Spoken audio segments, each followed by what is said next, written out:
In the name of Allah subhanahu wa ta'ala, the news headlines.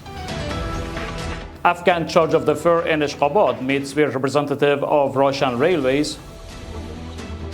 Two former officials returned to Afghanistan through the efforts of the Commission for Returning Afghan Personalities. And Israeli strikes on Gaza Strip continue. Welcome to Urooj Daily News Package. It's Saturday, the 17th of Safar Muzaffar, 1448, the 10th of Asad, 1405, and the 1st of August, 2026. The news details.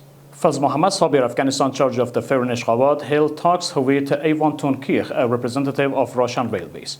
During the meeting, the Russian railways representative welcomed the reduction of custom tariffs and the facilitation of administrative procedures in Afghanistan.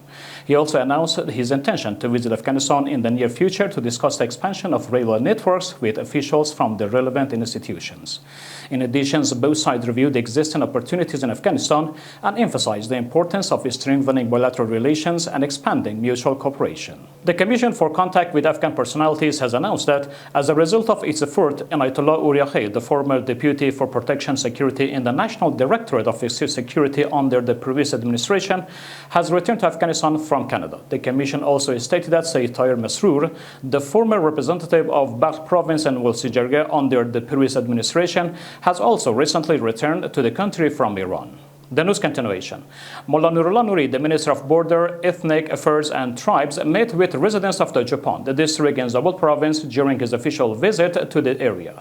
Speaking at the gathering, Mullah Nuri stated that the purpose of his visit to district is to engage directly with local communities and listen to their concerns firsthand.